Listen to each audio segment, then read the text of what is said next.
Olá, senhoras e senhores. Bom dia. Sejam bem-vindos à videoconferência de resultados da Kepler Weber referente aos resultados do quarto trimestre de 2025. Estão presentes hoje conosco os senhores Bernardo Nogueira, diretor-presidente, e Renato Arroio, diretor financeiro e de Relações com Investidores. Gostaríamos de informar que a apresentação está sendo gravada e traduzida simultaneamente. A opção de tradução está disponível ao clicar no botão Interpretação. Para aqueles que acompanham a videoconferência em inglês, é possível silenciar o áudio original em português clicando em Mute Original Audio. Durante a apresentação da companhia, todos os participantes terão seus microfones desabilitados. Posteriormente, daremos início à sessão de perguntas e respostas. Para fazer perguntas ao vivo, clique no ícone Raise a Hand ou levantar a mão. Ao ser anunciado, você receberá uma solicitação para ativar seu microfone e poderá fazer suas perguntas. Aos interessados em fazer perguntas por escrito, a função de perguntas e respostas está disponível na barra inferior do Zoom. Basta clicar no ícone Q&A, digitar sua pergunta e enviá-la. É importante esclarecer que quaisquer declarações feitas durante esta teleconferência relacionadas às perspectivas de negócios da Kepler Weber, metas operacionais e financeiras, são projeções da diretoria da companhia e podem ou não se concretizar. Investidores devem compreender que fatores políticos, macroeconômicos e outros fatores operacionais podem influenciar o futuro da companhia e levar a resultados que diferem materialmente das expectativas expressas em tais considerações futuras.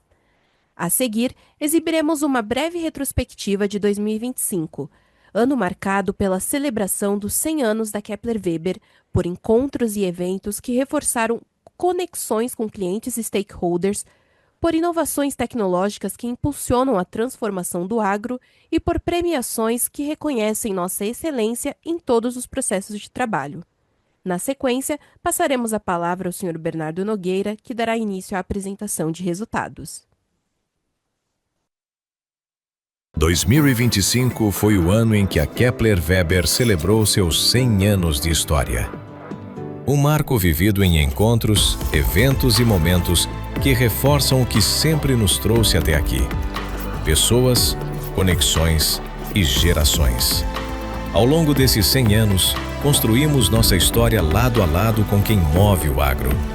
Em 2025, essa conexão se fortaleceu por meio de encontros, jornadas épicas, capacitações e eventos que nos aproximam dos clientes, compartilham conhecimento e impulsionam novos negócios. Seguimos inovando, com lançamentos, soluções digitais e tecnologias que aumentam a eficiência, a segurança e a performance das operações no campo e na agroindústria. Um trabalho reconhecido pelo mercado, refletindo nossa excelência em engenharia, inovação e qualidade. Com 100 anos de história, seguimos olhando para frente, impulsionando a transformação do agro e construindo, juntos, os próximos capítulos dessa trajetória. Kepler Weber, conectando gerações.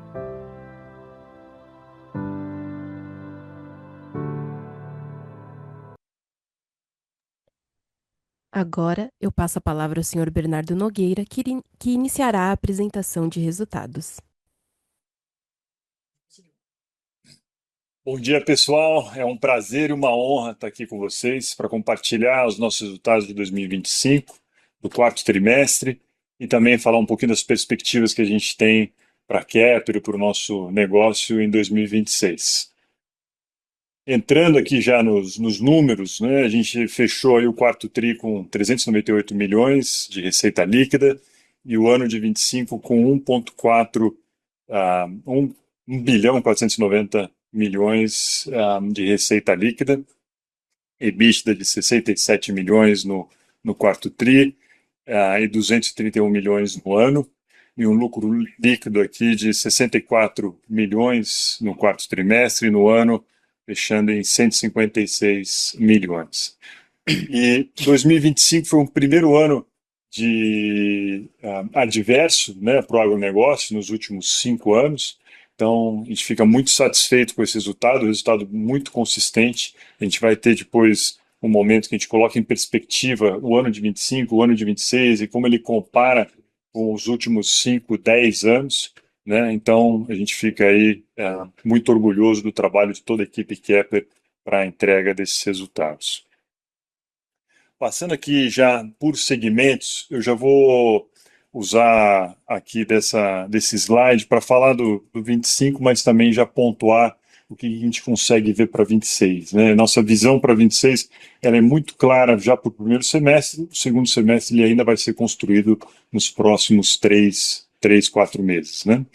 Então, entrando aqui em fazendas, a gente olha, primeiro ano foi um ano ainda bastante satisfatório, teve uma queda de 9% na receita, mas ainda bastante satisfatório, dado o ambiente que os agricultores, principalmente soja, milho e arroz, se encontram, né? Mas a gente já viu no quarto tri uma queda aí de 26% na receita do segmento, e em fazendas, esse é o cenário que a gente enxerga aqui para o primeiro semestre. Então, a gente enxerga uma queda de receita em fazendas, uma retração dos produtores rurais, mais ou menos nesse patamar, se não até um pouco maior do que isso.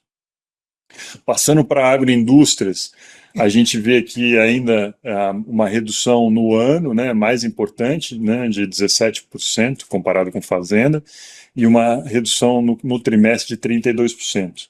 Aqui a notícia é um pouco diferente. A gente teve bons negócios fechados aqui no quarto trimestre, então boas vendas para a agroindústria, muito pautado em biocombustíveis e grandes projetos. E a nossa carteira, né, a gente vai falar daqui a pouco dela, ela está bem recheada com a agroindústria, então a gente espera aí um crescimento já no primeiro semestre de 26 para o segmento de agroindústrias. Negócios internacionais é a estrela do ano, né, um crescimento muito importante, negócios internacionais no ano inteiro, né, no quarto tri nem se fala, e a gente entrega aqui 19% de crescimento em negócios internacionais. Olhando aqui de 23 para 25 foi 100% de crescimento, e negócios internacionais a gente olha um pouco mais longe, de 19 para cá cresceu mais de 250%, né? Então disputa aí com a RS o segmento que mais cresceu na Kepler nesses últimos anos, e não é à toa, faz parte da nossa estratégia de diversificação. Foi o que a gente trabalhou muito nos últimos anos para nos preparar para esse cenário mais adverso do mercado brasileiro, né, e passar essa tempestade que a gente está vivendo, passar ela bem. Então, negócios internacionais é um pilar muito importante, e está aqui a entrega com bastante clareza. O que a gente enxerga para 26, eu até tive com o time de negócios internacionais, eles estão reunidos hoje, né, o que vem de negócios internacionais é um ambiente onde a gente vê aí Paraguai e Uruguai, que são países importantes para nós, muito parecido com o cenário brasileiro, né, muito pautado em soja, milho e algodão, que estão com baixa rentabilidade, então uma certa dificuldade aí no Paraguai e no Uruguai. Mas, por outro lado, a gente tem Argentina, Venezuela e Bolívia com cenário econômico, político bastante favorável para os negócios. Então, a gente imagina que a gente vai começar o ano bem, o primeiro semestre nosso pipeline é bom para negócios internacionais, mas eu estou bastante satisfeito se a gente igualar o resultado de 25 em 26. Então a gente não espera aí, depois de crescer 100% em 2 anos, né, se a gente estabilizar nesse novo patamar, é bastante satisfatório aqui para o negócio internacionais. Portos terminais, uma redução importante. Portos terminais é binário, né? Então a gente fala aqui de 5, 6 grandes projetos no ano. Em 2025 a gente não teve sucesso no fechamento desses grandes negócios de portos. Para 26, o primeiro semestre, a gente não tem um pipeline aqui importante de portos. Os negócios podem acontecer mais para o segundo semestre. Então ainda, né, o primeiro semestre a gente deve ver resultados parecidos com esse, e aí a ser construído um pipeline para o segundo semestre.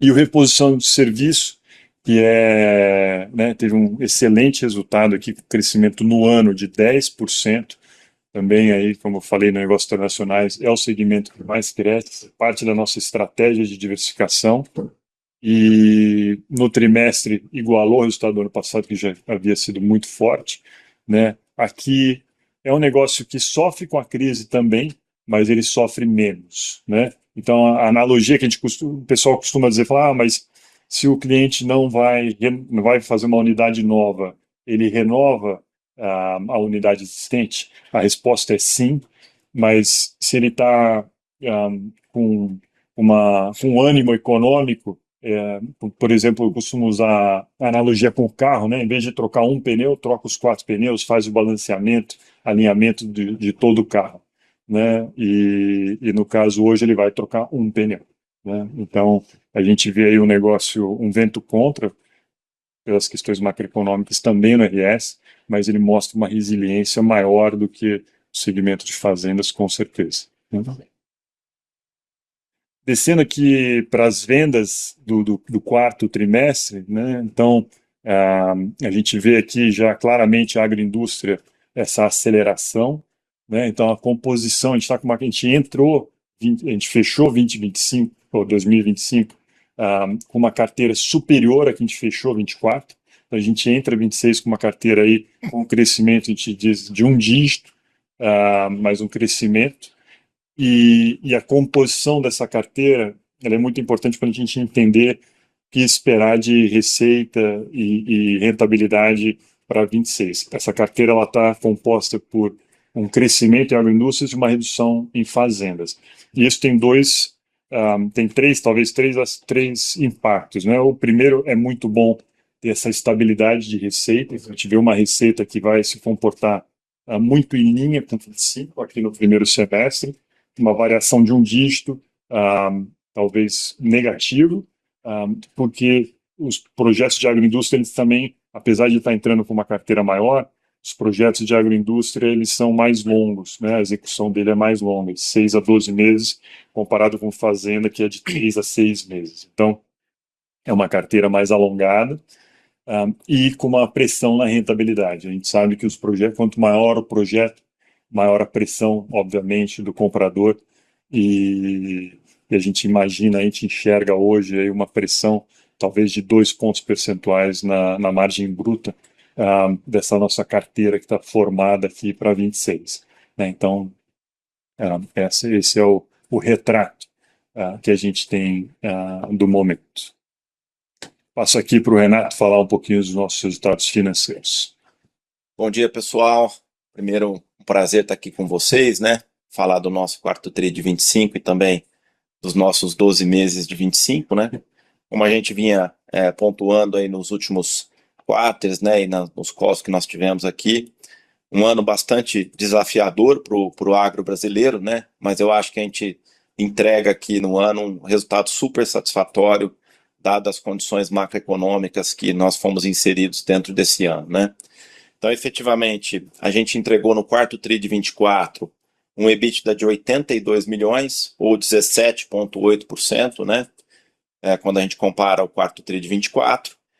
A gente tem uma queda de 31,6 milhões relativos ao lucro bruto, e aqui, efetivamente, vale a gente mencionar, né, que os nossos custos de produção, o nosso CPV como um todo, custo fabril, eficiência fabril, está em níveis ótimos. E aqui a gente tem uma questão de preço, né? A gente tem uma precificação que segue comprimida por conta das questões de juros, né? Escassez de crédito como um todo, então tem pouco crédito e o crédito que tem é caro. E além disso, os preços de commodities caíram bastante ao longo do ano e seguem pressionados, né? Então, acho que é mencionar que tudo que está dentro da Kepler, tudo que está trazendo eficiência, a gente está buscando e está continuamente trazendo, só que efetivamente a gente tem uma questão de preço que esteve mais comprimido ao longo desse ano.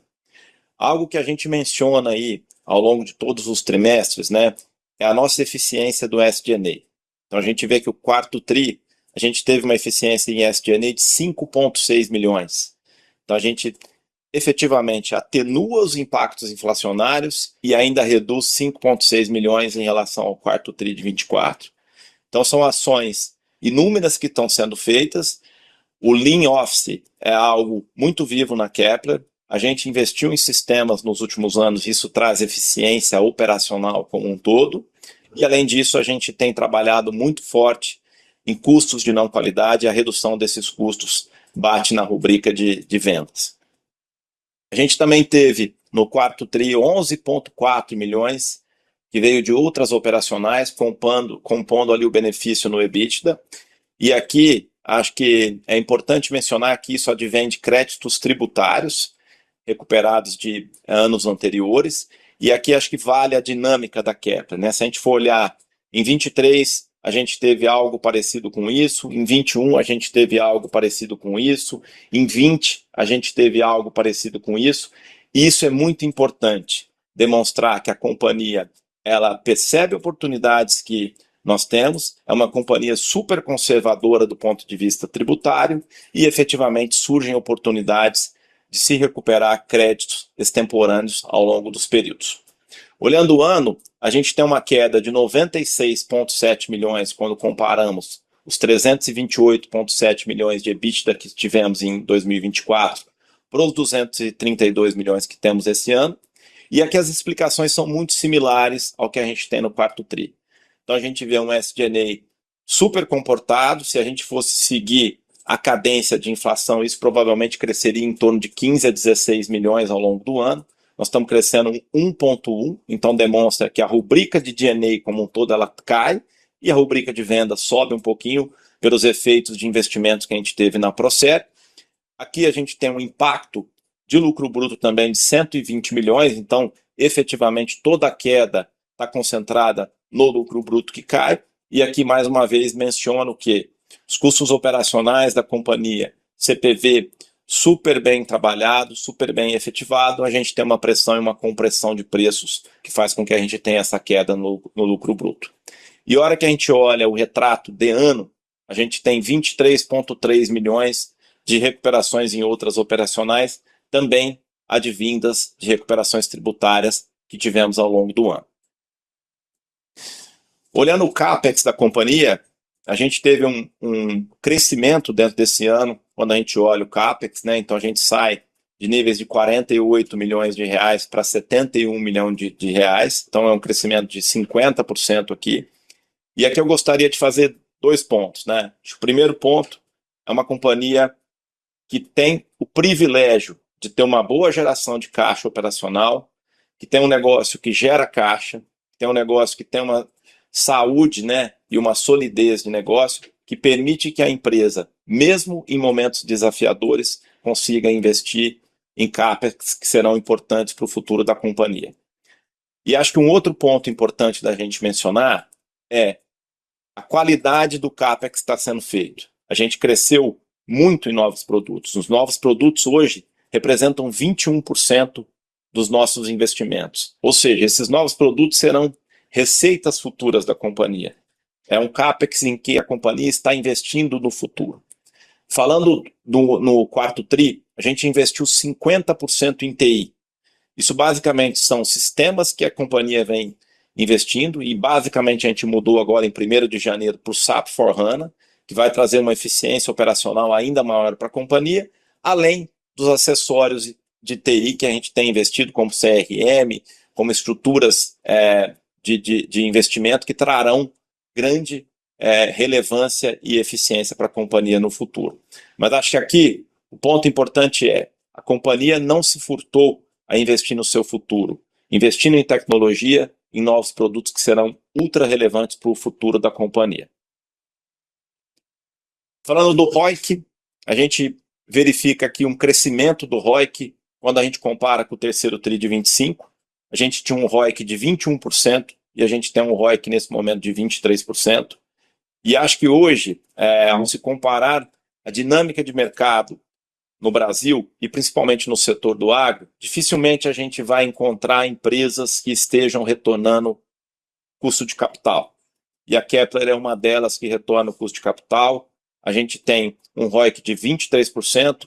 Claramente ele caiu em relação ao ano de 24, 25, mas é um ROIC mantido a um nível elevadíssimo quando a gente compara com outros peers de mercado. Então é algo que a gente se orgulha muito de poder manter um ROIC muito acima do custo de capital. Falando do nosso caixa, a gente saiu de um caixa de 364 milhões em setembro de 25 Fechamos um ano com 316 milhões. Acho que aqui vale uma menção em relação ao ano todo, antes de entrar aqui efetivamente no quarto. A companhia pagou 145 milhões de dividendos ao longo desse ano. 70 milhões relativos ao ano de 24, 75 milhões praticamente em relação ao ano de 25. E notem que a gente fez uma aceleração muito grande de pagamento de dividendos no quarto tri de 25. Então, efetivamente, a gente tinha um caixa de 364, tivemos um resultado ajustado de 75 milhões, investimos no capital de giro, dado que o quarto tri é um semestre que, dada a sazonalidade, a gente tem mais vendas concentradas no quarto tri, fizemos os financiamentos necessários e efetivamente aqui com grande impacto em TI, fizemos pagamento de financiamentos da ordem de 17 milhões e conseguimos pagar 50 milhões de dividendos aos acionistas, pagando ao longo do ano, olhando o regime de caixa, olhando o nosso lucro de 156 milhões, nós pagamos 93% de payout. É o maior payout dos últimos 10 anos da companhia e a gente se orgulha muito disso, de ter esses números aqui. A gente pagou 73% de payout no ano passado, 62% em 23, e esse é um ano que a gente paga, olhando regime caixa, 94%. Devolvo aqui ao Bernardo para continuar a apresentação. Obrigado. Excelente, Renato, muito obrigado. Pessoal, essa ilustração aqui, né, a gente sabe que a gente trabalha num mercado cíclico, né? O agronegócio ele é cíclico, isso é bíblico, né? A história da humanidade, 7 anos de bonança, 7 anos de seca, né? Então a gente gosta de usar esse slide aqui para mostrar onde estamos com o ciclo e como estamos nos comportando dentro do ciclo, né? Então, para quem é novo com esse gráfico aqui, em laranja tem o preço da soja em bushels em dólar, né? O cinza aqui, as barrinhas cinzas são a margem EBITDA da Kepler nos diferentes anos.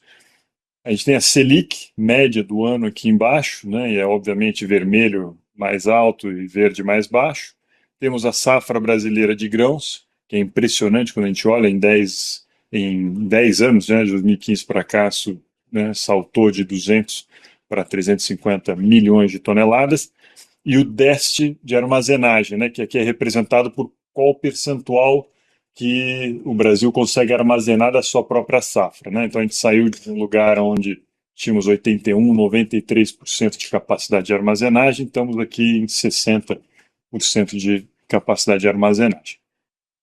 E o que por que a gente traz esse gráfico aqui, né? É para mostrar, compartilhar com vocês e também para nossa análise, né, de ver como que a gente está se comportando, comparando maçã com maçã. Se a gente olhar lá para trás, 2016, 2017, foi quando existia aí condições de mercado parecidas em termos de juro, né?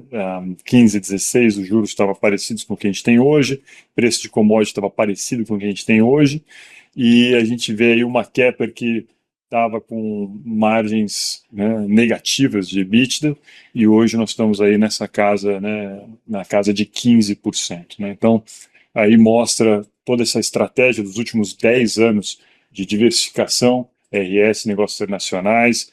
A gente vê aí uma gestão muito eficiente dentro do Lean, da cultura Lean, né, e uma demanda por armazenagem que, apesar do mercado mais desafiador, ela não vai embora, né? A necessidade logística de infraestrutura de grãos no Brasil, ela vai se manter aqui, ela é constante. Isso não é cíclico, isso é constante e ajuda aí a sustentar os nossos resultados mesmo num cenário mais adverso. A gente vai trazer outras perspectivas daqui a pouco, mas acho que essa é uma importante de compartilhar. Descendo aqui, esse também é um slide que a gente traz todo o call com algumas atualizações, né, que ele reforça aqui o nosso core, né? Então, primeiro ponto, a nossa tese de investimento, que é, apesar do agro estar em dificuldade, a gente sabe que esse é o melhor negócio dentro de todo o Brasil, né? Esse é o único negócio onde o Brasil é competitivo mundialmente, é o agronegócio, e a gente está inserido né? A gente tem uma empresa aqui com 100 anos inserida no ponto mais importante desse agronegócio, né? Então a gente é muito feliz de estar dentro desse agronegócio, e o déficit de armazenagem ele vai conviver e vai ajudar na demanda dos nossos produtos pelos próximos aí 20, 30 anos. Não há como, né? Não existe outra alternativa aqui. A gente vê dentro da nossa tese de investimento, a gente vem falando isso, compartilhando isso com vocês, tá, essa industrialização do agronegócio brasileiro, né? Então, o Brasil já é um campeão na produção, um protagonista em alimentar o mundo, e a gente vê essa transformação agora nos últimos anos na industrialização do agronegócio, muito pautado pelo biocombustível, pelo etanol de milho, pelo biodiesel da soja, e a gente teve grandes negócios aqui fechados em 25, com a B8, com a São Martinho, com a Cocamar, né, em todo o Brasil, negócios importantes aqui dessa industrialização do agro. Na estratégia, a gente fala muito da diversificação, então ter os ovos em várias cestas, né, e aqui o destaque para negócios internacionais, já comentado aqui, crescendo 100% em 2 anos, né, muito forte com essa, trazendo essa resiliência para o nosso negócio. Então, se a soja, milho, algodão e arroz não estão tão bem, temos aí oportunidades na Venezuela, na Bolívia, no Peru. Então, traz aí resiliência, nos torna mais fortes, né? E o RS, que segue crescendo aí, cresceu 10% aí em 2025 e segue sendo uma engrenagem importantíssima para o nosso negócio. A gente fala também, dentro do RS, a gente fala também da Procer, e atingiu agora, em janeiro, 25% da capacidade estática brasileira conectada. Então, são mais de 75 milhões de toneladas que passam aí pelos nossos sensores, e a gente vem avançando e vem conectando aí com seguradoras, com empresas de logística, com tradings, e a gente está começando aí esse universo aí de gerar valor, os dados provenientes dessa conectividade da Procer.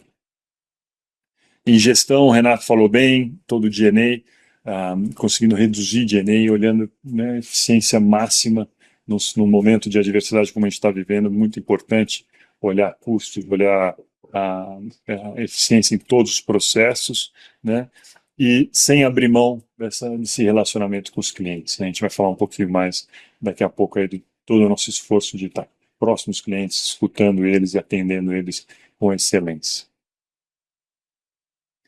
Pessoal, esse gráfico aqui, ele é novo, é a primeira vez que a gente traz ele em formato de gráfico. O Carlos Cogo, né, é uma informação que é proveniente da consultoria do Carlos Cogo, e a ilustração ela vale 1000 palavras, né? Então, o que ele mostra aqui, né? As barrinhas embaixo aqui tem a receita de um produtor médio de soja do Mato Grosso, a barrinha cinza são os custos de produção, e a linha preta aqui é o que sobra, né? É o lucro líquido desse produtor. E o que a gente enxerga aqui, o que é interessante, né, compartilhar com vocês. O primeiro fato primeira coisa que a gente enxerga imediatamente aqui é que é cíclico, né? A gente vê da mesma forma que a gente teve ali nos anos 2010 a 2015, teve um momento de boa rentabilidade aqui, 34%. A gente teve outro momento mais duro aqui, de 2017 a 2019, com rentabilidade do agricultor de 15%, 16%, né? No histórico de 5 anos aqui, 21%. A gente teve esse momento que passamos mais recente, pós-pandemia, simplesmente espetacular para o agronegócio, e fica muito claro quando, né, transforma os números aqui na ilustração. E a gente vê um cenário hoje que ele é realmente adverso, ele é realmente duro para o agricultor, né? Então a gente está aqui com nesse lugar aqui de 2% de lucro líquido, que muita gente fala, mas voltou para o pré-pandemia. Não, está muito pior do que o pré-pandemia, né? O pré-pandemia a gente estava ali com 15%, 16% de lucro líquido, a gente está falando aqui de 2%. Então está sobrando pouco para o agricultor investir, para toda a cadeia, né? Para trazer oxigênio para toda a cadeia. Então, mensagens aqui. A gente está diante de um cenário adverso. A gente vem em 2025 e 2026, são cenários adversos. A gente está pronto para isso. A gente vai falar um pouco mais do que a gente está fazendo. Mas também outra mensagem importante é que é cíclico. A gente sabe que vai voltar, né? Eu estou no agronegócio há 40 anos, desde que meu pai decidiu ser agricultor, e a gente viu esses ciclos ao longo dos anos. Falamos muito disso no último Que é Perder. A gente sabe que dias melhores virão, e como a gente viu no slide anterior, mesmo num cenário adverso, a gente está conseguindo gerar caixa e fazer investimentos importantes para a nossa empresa. Aqui, pessoal, para quantificar também um pouco de onde estamos e o que esperar para 2026, nós fizemos um exercício aqui bem simples de pegar, né, as principais culturas, que é soja, milho e arroz. A gente está aqui com a produção anual, né? Então a soja aqui em 2021 eram 140 milhões, um preço médio do ano, então R$ 170, a receita bruta, né? E o lucro líquido, né? Baseado nessa margem que a gente viu no slide anterior, né? Então a gente faz esse exercício aqui ao longo dos anos para as principais culturas, né? E o resultado, quando a gente vê aqui, é realmente de uma queda muito importante, de novo, do que a gente viveu lá em 21, 22, e inclusive do que a gente viu no passado, né? Então, esse é o cenário hoje. Hoje, a cadeia do agronegócio, as principais culturas, soja, milho e arroz, possuem aí 27, né, um estimado para 2026 de R$ 27 bilhões para fazer os seus investimentos. E aqui inclui tudo: a abertura diária, compra de tratores, colhedeiras, irrigação e armazenagem. Então tem menos, o pote de investimento, né, ele é menor, sem sombra de dúvida, mas o que a gente entende? Vendo o déficit de armazenagem e os prejuízos que a falta de armazenagem causa, a gente entende que, mesmo no cenário adverso, a priorização vai ser pela armazenagem, né? Então a gente deve ver uma redução do crescimento diário, menos investimento em abertura diária, mas uma preservação do investimento em armazenagem. E aí, esse é meu último slide, antes de a gente abrir para perguntas e respostas, um pouco do nosso foco. Então a gente sabe que o jogo vai ser difícil, né? E a gente está preparado para esse jogo difícil. E a gente sabe, como em qualquer esporte, você sabe que você vai ter um adversário duro, né, como como foi 2025, vai ser 2026, mas a gente tem que elevar o seu jogo, né, e é isso que a gente está fazendo aqui.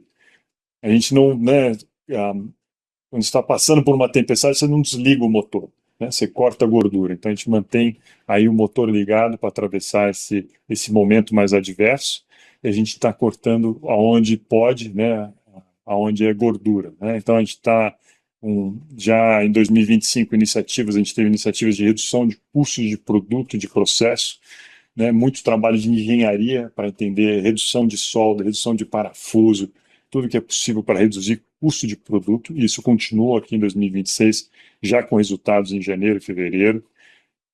Redução do custo de garantias. Então, nós temos mais de 270 obras rodando simultaneamente no Brasil, e essas obras, problemas acontecem, como é natural em qualquer obra, mas a gente está conseguindo ser mais eficiente, mais organizado, e com isso reduzir o custo com essas garantias, né, na rúbrica aqui de 9 milhões em 2025. Em 2026 a gente vai continuar vendo essa redução aqui no primeiro semestre, e o G&A, que o Renato já bem colocou, está conseguindo até reduzir pressões inflacionárias.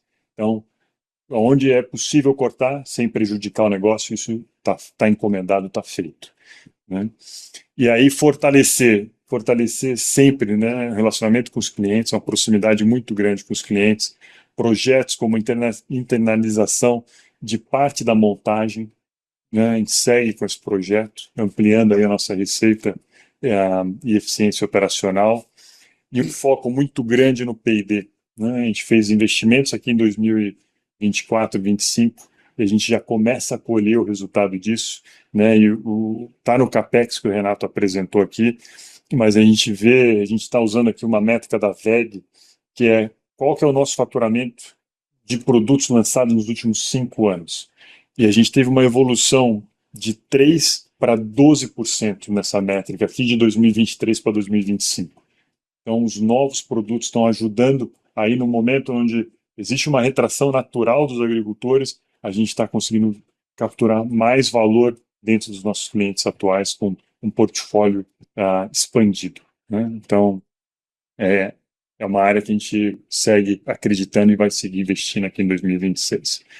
Dentro do comercial, né, nossa estratégia comercial está muito pautada em quais são os negócios, mesmo com o agro, né, a manchete do jornal é o agro está em crise, mas mesmo no agro em crise existem bolsões de prosperidade, né? Então a gente falou da industrialização, falamos de biocombustíveis, temos grandes projetos de biocombustíveis já vendidos, sendo executados, e temos novos projetos para 26. Então nosso foco está aí. E o nosso foco está também, existem culturas emergentes dentro do agronegócio brasileiro, né? Para citar algumas aqui, canola, sorgo e gergelim, mesmo que de uma base menor, são culturas que a produção no Brasil cresce, está crescendo entre 50% e 100% nesses últimos 2 anos. Então, são novos projetos, novas demandas, novas unidades de processamento de gergelim, por exemplo, no Tocantins, que a gente está executando agora e que são oportunidades de negócio.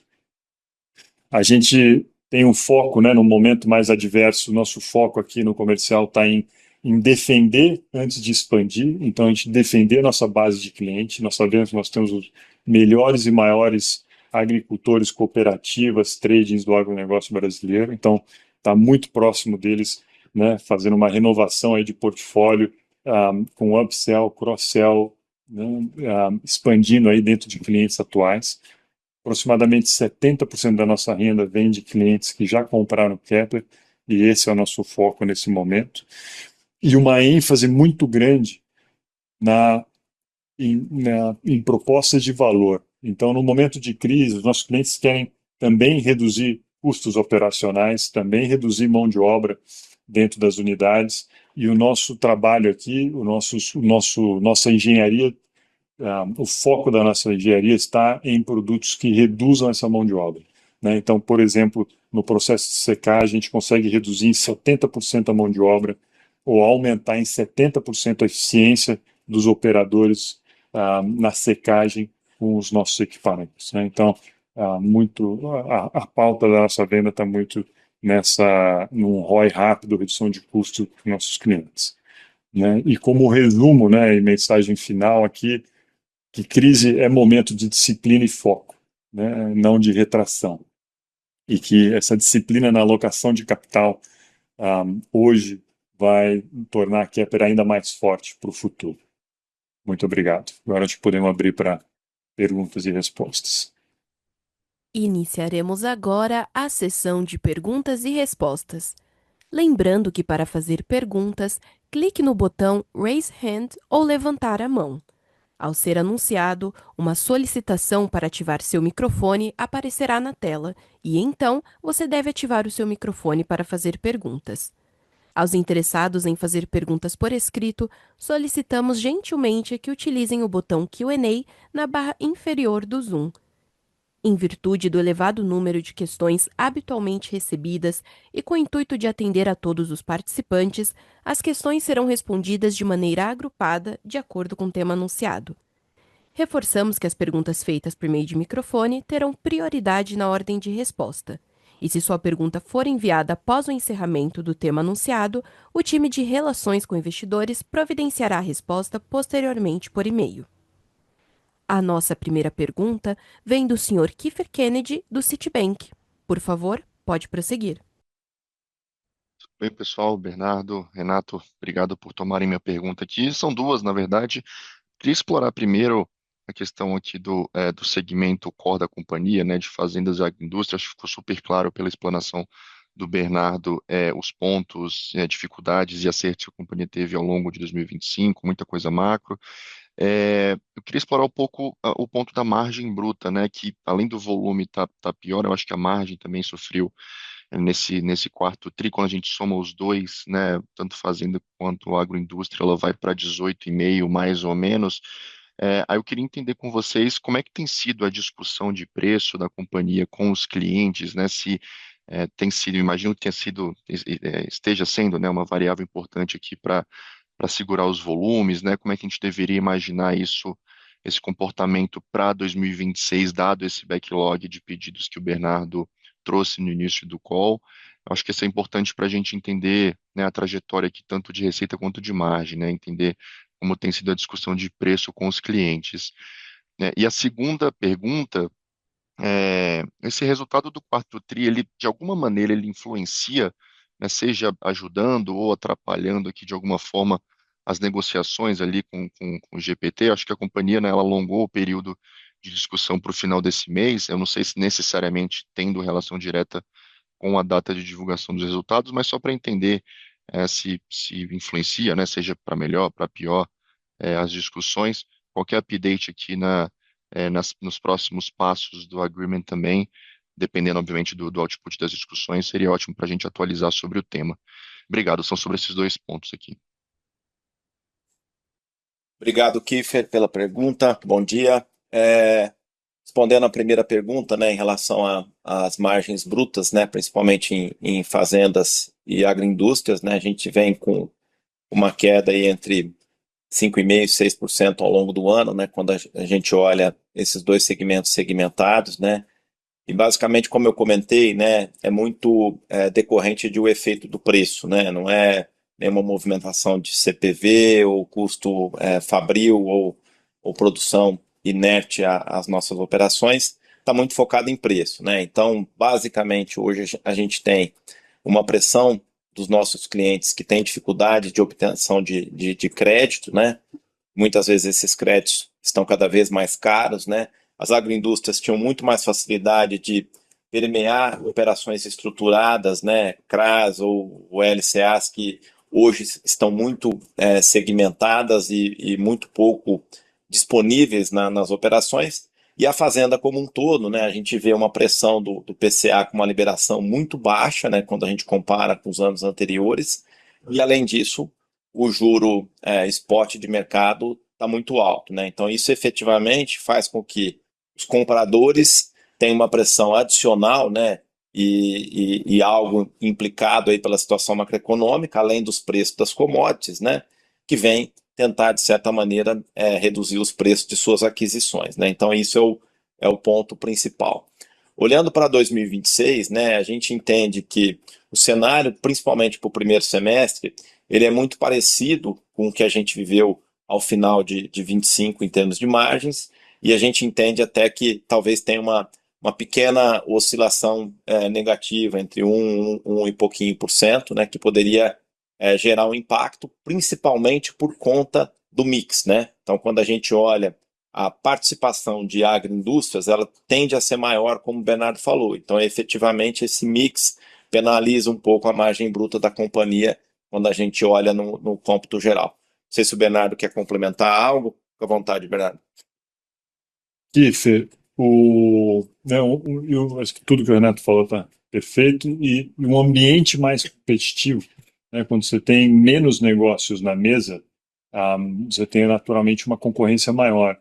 E isso impacta, inclusive, negócios internacionais, né? Quando a gente olha para o Paraguai, Uruguai e até a Argentina, os players brasileiros respondem por mais de 60%, 70% dos negócios de armazenagem do Paraguai são players brasileiros, né? Então, a mesma briga que a gente tem aqui, a gente acaba tendo, inclusive, nos países vizinhos, né?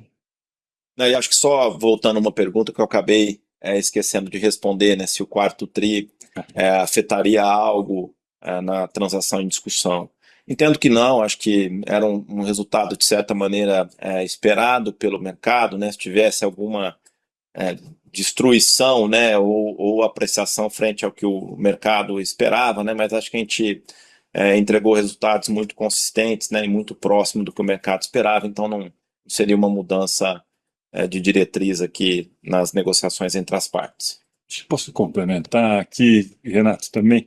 Eu acho importante que desde o início que a gente recebeu a proposta, as provocações aí com a GPT, nosso foco está na empresa, na execução, né? Então, a gente não está fazendo e não faria nada que diminuísse ou tirasse o nosso foco do dia a dia, dos clientes, da redução de custos, né? Então, a gente está seguindo a vida normal, Fizemos o processo de forma muito criteriosa, transparente, profissional, preservando a Kepler durante a due diligence, né, que está ainda, né, as negociações ainda estão acontecendo, mas a gente sempre teve esse cuidado de ficar com foco na empresa, nos negócios, ah, e para poder, né, ter um 2026 o melhor possível. Super claro, pessoal. Obrigado pelas respostas e bom dia. Nossa próxima pergunta vem do senhor Guilherme Nips, da XP. Por favor, pode prosseguir. Bom dia, Bernardo. Bom dia, Renato e time. Obrigado pela oportunidade. Tenho duas perguntas aqui também. A minha primeira pergunta vem do lado de. Vocês já explicaram um pouco a dinâmica dos dois segmentos aí de agroindústria e do segmento de fazendas, mas eu queria entender um pouco melhor. é, Se vocês pudessem tangibilizar um pouco melhor o crescimento e as perspectivas para esses dois segmentos aqui ao longo de 2026, e do lado de agroindústria especificamente, se tem algum segmento específico que tem surpreendido do lado positivo aí ao longo desse ano, né, que vocês esperam para ao longo de 2026. E a minha segunda pergunta é, é sobre o crescimento do business internacional. Vocês comentaram sobre a parte de expansão de Bolívia, Paraguai, a execução dos projetos ali de maior porte também no release e do segmento de reposição. Então, eu queria pegar um pouco melhor também a perspectiva de vocês para esse ano. Se vocês pudessem comentar um pouco mais em detalhes o que vocês esperam, se vocês pudessem tangibilizar um pouco melhor sobre esses projetos que devem seguir aí ao longo desses dois segmentos, ao longo de 2026. Então, é isso, pegar um pouco mais de detalhes sobre agro e fazendas e também do business internacional e de reposição. Obrigado. Maravilha, Guilherme, obrigado. A gente depois marca 1 hora para a gente falar em mais detalhe, né? Mas tentando trazer aqui uma resposta mais breve possível, mas respondendo os teus pontos, né? Então, fazenda e agroindústria, yin e yang, né? Então, a gente está com uma carteira e pipeline de vendas que são completamente diferentes. Então, fazenda segue essa retração que a gente viu no quarto tri, entra isso aí para o primeiro semestre. A gente vê uma retração importante no segmento de fazendas, isso está dado, né? Quem está comprando hoje são grandes fazendas. Nós estamos falando aí dos nossos clientes SLC, Bom Futuro, a Mage, né? Então são os clientes mais estruturados que possuem outras formas de financiamento. Esses seguem comprando o que eles precisam. O agricultor, que hoje a gente chama de médio, né? Menos de 5 mil hectares, entre 1.000 e 5 mil hectares, esse agricultor ele está nesse momento mais retraído, de forma mais geral, né? Aí olhando para a agroindústria, muito, né? A demanda está vindo muito forte de biocombustíveis, então leia-se aí etanol de milho, que é muito competitivo, né? A gente vê aí um sucesso do etanol de milho mesmo em cima de um etanol de cana, está muito competitivo o etanol de milho, etanol de trigo, e outros cereais, como a gente vê no projeto da BH lá no Rio Grande do Sul, que é Kepler também, está em execução nesse momento, e biocombustível, biodiesel, né, através da soja e da canola, né? Então nós vencemos aí o maior esmagador de soja do Brasil na cooperativa Cocamar, projeto Kepler, com produtos novos lançados aqui em 2025. E nós temos aí um pipeline importante no sul do Brasil, inclusive, para novos projetos de biocombustíveis, né, de biodiesel, né?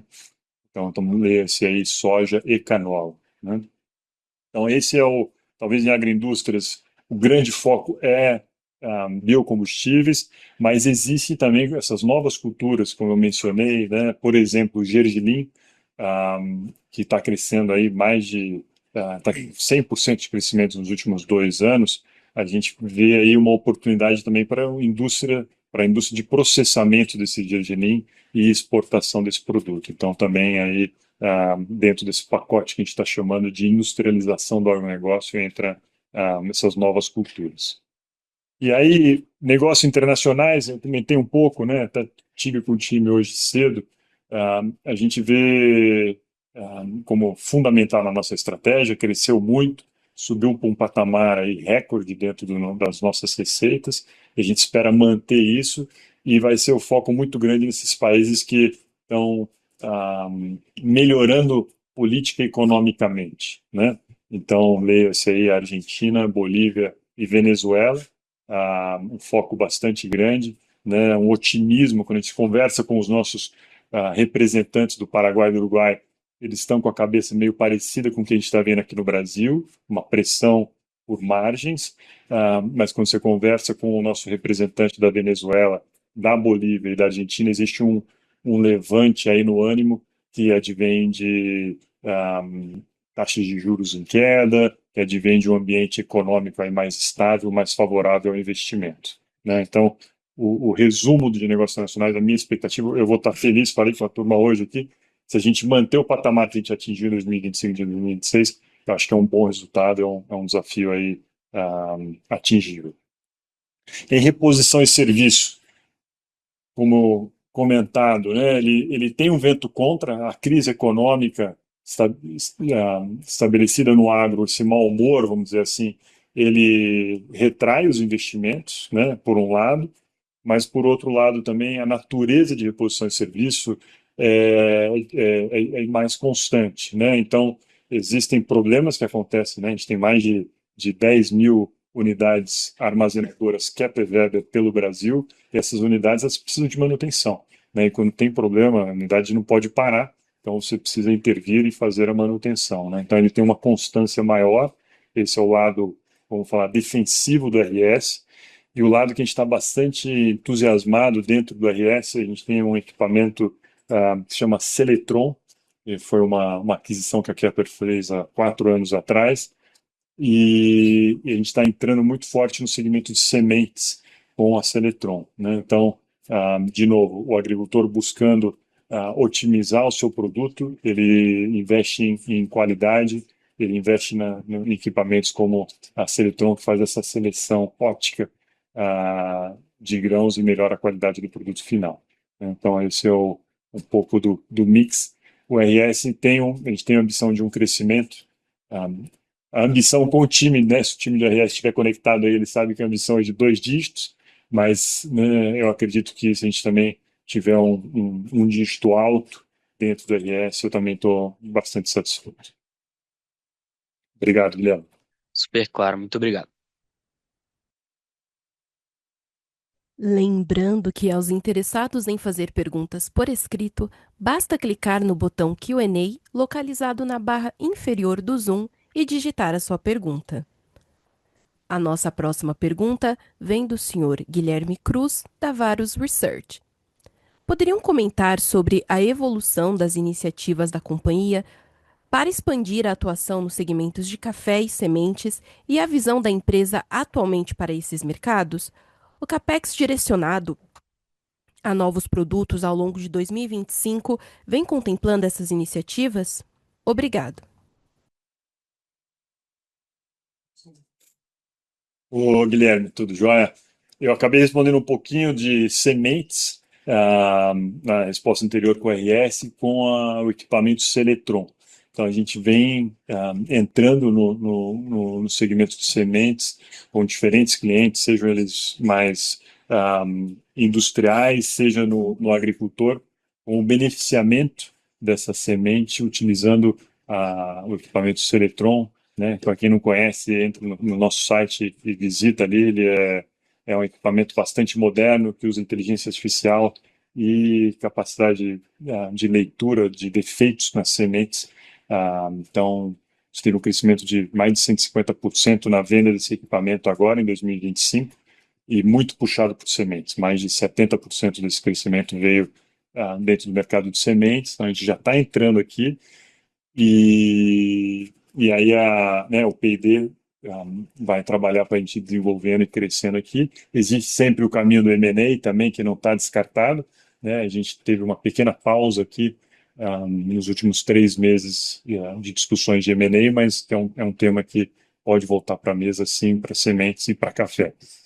Em café, a gente tem o que é a armazenagem clássica de café, que vem migrando de sacos para granel, né? Então, o maior cooperativa, o maior exportador de café do mundo é a Cochupé, no interior de Minas Gerais, e a gente tem o Silo Kepler presente lá.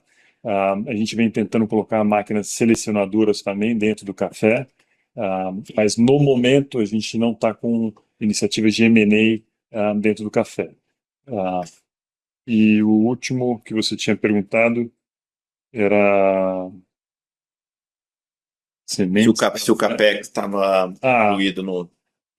O CAPEX ele está de forma mais geral dentro dos nossos negócios mais clássicos. Então, hoje, nosso CAPEX está muito focado no processo de secagem, geração de calor e secagem de grãos, movimentação de grãos e otimização dos nossos silos. Então, está mais focado no nosso core nesse momento. A nossa próxima pergunta vem do senhor Tadeu Heron Azevedo, investidor pessoa física. Bom dia a todos. Parabéns pela resiliência nos resultados. Gostaria de saber da dinâmica de CAPEX para 2026 no que tange a nível e foco. Obrigado. Obrigado, Tadeu. Bom dia. Bom, a gente fez um CAPEX desse ano de 71,2 milhões, né? Isso algo em torno de 4,7, 4,8 da nossa receita líquida, né? Que foi em torno de 1,5 bi. O ano passado a gente fez um CAPEX de 47 milhões, né? Que corresponderia a algo como 3,1, 3,2. A gente entende que a dinâmica de CAPEX para o ano de 26, ela deve ficar em torno de entre 3 e 3,5 da nossa receita líquida, né? Então, acho que um pouquinho abaixo do que a gente fez esse ano. Muito por conta no ano de 25 a gente teve um impacto bastante relevante, né, dos gastos relativos à TI da migração do SAP, né, que é um one-off, então a gente não deve ter esse outro impacto. Como é que isso vai estar segregado dentro do ano, né? A nossa dinâmica, ela deve estar segregada nos 3 principais layers aí do nosso CAPEX, né, que seria a sustentação, a modernização e novos produtos, né? Como a gente tem mencionado, a gente vem investindo bastante em novos produtos e a gente entende que é um investimento super necessário porque a gente está investindo no futuro da companhia. Então, acho que a gente vai continuar mantendo, né, como o Bernardo mencionou, a gente tem hoje 12% dos nossos produtos foram desenvolvidos nos últimos 5 anos, a gente tende a percorrer nesse caminho. Então, basicamente, o CAPEX deve ser um pouquinho menor do que o que foi feito dentro de 25 e as 3 principais rubricas que a gente deve ter: sustentação, modernização e novos produtos, dado que TI a gente vai ter um impacto importante, mas não na representatividade que a gente teve dentro de 25 e 26. A sessão de perguntas e respostas está encerrada. Passamos a palavra ao senhor Bernardo para que ele faça suas considerações finais. Bom, pessoal, muito obrigado pelo tempo. Acho que algumas considerações finais aqui, né? A gente viu em 25 e viu em 26 um ciclo mais adverso e a gente sabia que esse ciclo ia vir e a gente se preparou para ele. Acho que isso tem que estar muito claro, né? Quando a gente começou com a RS há 10 anos atrás, quando a gente reforçou o nosso negócio internacional, quando a gente focou em desenvolver produtos que aumentem a receita, foi tudo pensando e sabendo que 2022, 2023 não ia ser para sempre. A gente sabia que esse ciclo adverso ia acontecer. Inclusive, muitos analistas nos perguntavam no Kepler Day de 2022, mas e quando, né, a maré baixar? E a nossa resposta é: a gente vai estar pronto, né? E a gente mostra que em 2025 a gente estava pronto para um ciclo mais, né, adverso aí de negócios, e a mesma coisa em 2026. 2026 vai ser um jogo duro, a gente está pronto para ele, e a gente está pronto para ele, né? A gente vai subir a régua ainda mais em profissionalismo, eficiência, e vai conseguir, sem dúvida nenhuma, continuar investindo no futuro da companhia e vai atravessar esse momento aí de ciclo que a gente vai viver. Nosso foco muito grande na execução e na eficiência, sem sombra de dúvida, e na integração de toda a companhia com foco no cliente, né? Então, desde o comercial, planejamento, suprimentos, fábrica, engenharia, logística, todo mundo muito alinhado, muito focado em atender bem o cliente e fazer tudo da forma mais eficiente possível, né? Então, eu deixo aqui meu enorme obrigado, tenho um orgulho muito grande do nosso time, então muito obrigado gratidão aí, um agradecimento a toda a equipe Kepler pelos resultados de 25 e por estarem aí, né, lado a lado, prontos para enfrentar o 2026. Né, agradeço também a confiança aí de mais de 4.000 clientes que trabalharam com a gente em 2025 em grandes projetos que são, né, muito significativos aí para esses clientes. E agradeço também a confiança dos nossos 73 mil acionistas, né? A gente trabalha muito duro aqui para honrar aí o investimento de vocês. Então, muito obrigado e um ótimo dia para todos. A videoconferência de resultados da Kepler Weber foi concluída. Em caso de dúvidas, por favor, envie sua pergunta para o time de Relações com Investidores pelo e-mail ri.kepler@kepler.com.br. Agradecemos a participação de todos e desejamos um excelente dia.